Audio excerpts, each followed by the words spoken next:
강민정의 사인 시작합니다. 최근 미국 증시에 투자하는 서학 개미 여러분들이 굉장히 변동성이 큰 장세에 대비해서 주식이 참 어렵다고 느끼실 것 같은데요. 실제로 머니 무브, 그러니까 미국 주식에서 이제 기관 투자자들이 손을 떼고 유럽, 또는 특히 독일 증시 같은 다른 투자 대안처로 피난을 하고 있다는 분석이 나오고 있습니다. 그래서 오늘은 미국 증시의 대안 투자처인 독일에 관해서 이야기해 보려고 합니다. 최근에 미국에서 그레이트 머니 무브가 발생했습니다. 고점을 찍은 미국 주식에서 차익 실현을 하고 이제는 다른 곳으로 눈을 돌린다는 건데요. 특히 최근 한 달 사이에 정말 많은 투자 금액이 들어온 것이 유로존, 독일 증시입니다. 일단 ECB 유럽에서는 미국에 비해서 금리 인하를 조금 더 공격적으로 단행을 하고 있는 게 그 첫 번째 배경으로 꼽히고 있습니다. 미국 같은 경우에는 아직까지 금리를 공격적으로 내리지 못하고 있죠. 반대로 유럽연합에서는 5번 연속 최근까지 인하에 나섰습니다. 일단은 물가가 상당 부분 잡힌 것이 이 같은 배경입니다. 유로존의 CPI는 지난 코로나 국면 때 다른 글로벌 국가들과 마찬가지로 물가가 치솟았습니다. 이때는 가장 높았던 것이 10.7%까지 올라갔던 부분인데요. 최근 2025년 들어서는 이 물가가 2.3%대까지 굉장히 안정적으로 내려와 있는 상황입니다.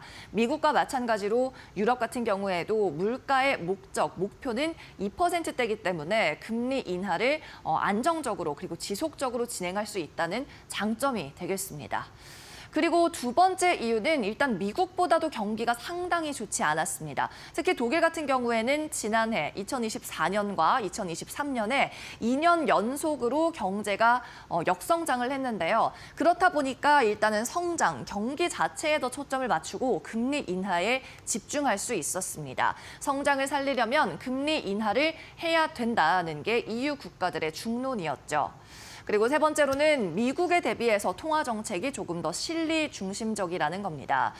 그러니까 미국 같은 경우에는 조금 더 셈법이 복잡하다고 할 수 있죠. 금리 인하를 하려면 고용도 봐야 하고 소비도 봐야 하지만 각종 정치적인 이슈나 증시 상황도 면밀하게 살펴본 후에 금리 인하 결정을 내릴 수 있는데요. 유럽 같은 경우에는 일단 인플레이션만 본다. 그러니까 미국 대비해서는 조금 더 단순한 관점에서 접근을 해서 한 번 인하해야 된다고 결정하면 연속적이고 지속적으로 인하를 할 수 있다는 겁니다.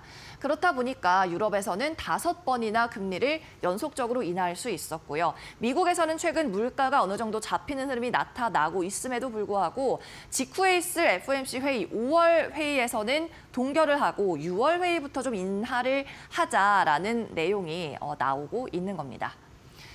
네, 계속해서 보시죠.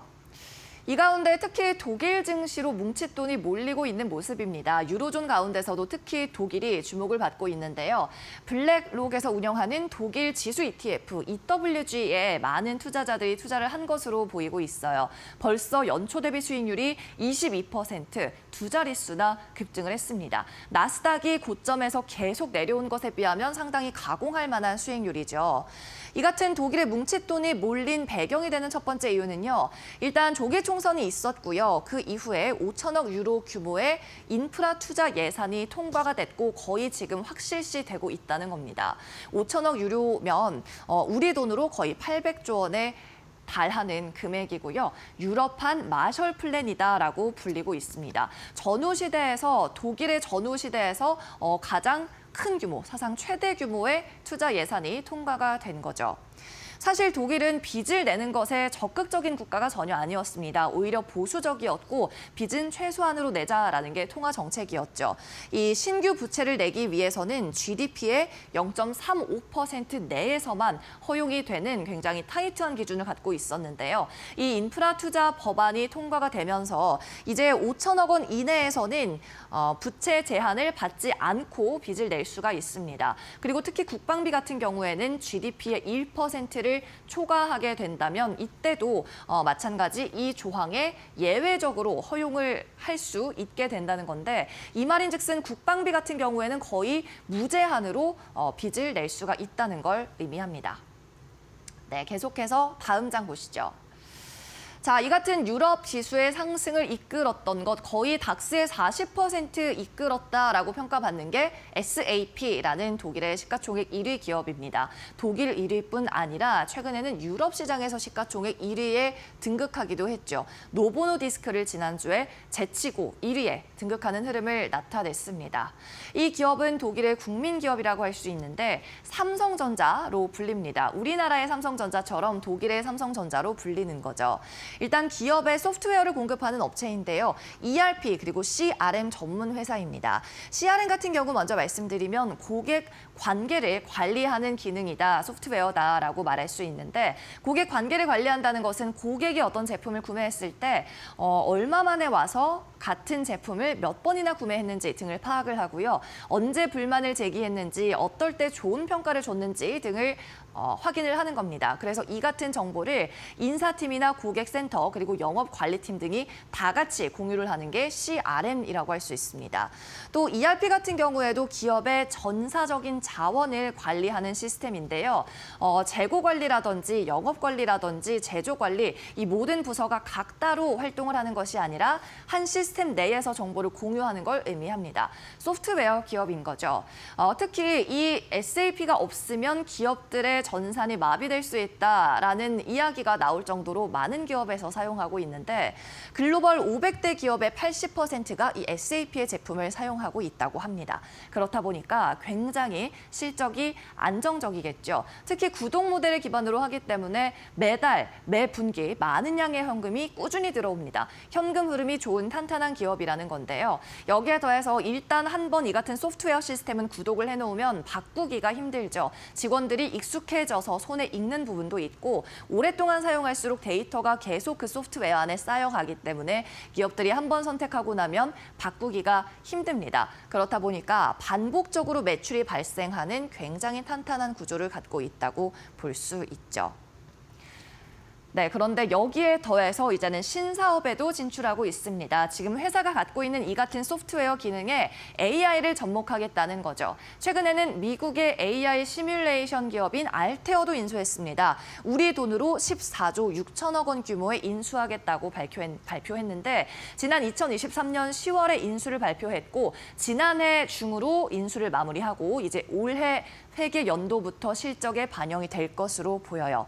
알테어 같은 경우에는 공장 자동화나 엔지니어링 시뮬레이션 그리고 IoT 데이터를 분석하는 등 산업용 AI 분야에서 강점을 갖고 있는 기업이죠. 이렇게 기존에 SAP가 갖고 있던 소프트웨어 IT적인 부분과 AI까지 결합을 하면 조금 더 시너지가 날 수 있다고 시장이 생각하고 있고 최근에 특히 이 인공지능 AI 쪽으로 수요가 몰리면서 SAP 주가도 함께 급등을 한 겁니다.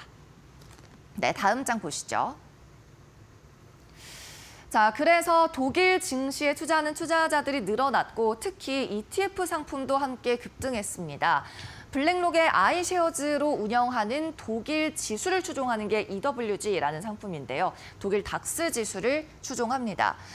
여기에 구성된 종목을 보면 SAP가 13%로 가장 많은 비중을 차지하고 있고요. 또 두 번째로 독일의 국민기업이라고 불리는 또 다른 회사 지멘스가 10%대 비중을 차지하고 있죠.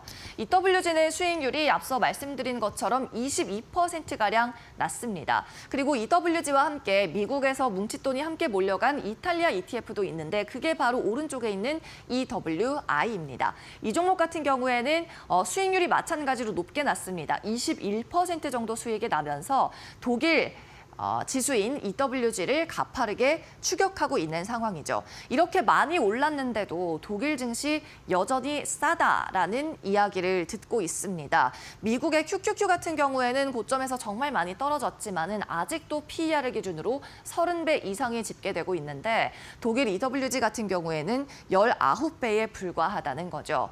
그리고 이탈리아의 EWI ETF는 13배 수준으로 더 저렴한 상황입니다.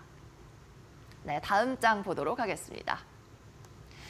자, 이렇게 미국 증시에서 변동성이 크게 나오고 투자자들이 신뢰를 잃어가면서 이제는 다른 투자 대안처를 찾고 있는 게 서학개미들의 현실입니다. 특히 유럽 같은 경우에는 도널드 트럼프 미국 대통령이 이제 유럽 안보에서도 손 떼겠다, 도와주지 않겠다고 이야기를 하면서 자구책을 찾은 부분이 국방 관련 주식들의 상승으로 연결되기도 했죠. 독일도 마찬가지의 부분일 겁니다. 이렇게 미국의 변동성이 커지다 보니까 글로벌리 기관 투자자들 다른 대안책 그리고 자구책을 찾는 무브먼트는 지속될 것 같습니다. 또 더 좋은 투자 인사이트가 나오는 대로 저희 사인 시간에 전해드리도록 하겠습니다. 네, 이상으로 오늘 강민정의 사인은 여기까지입니다.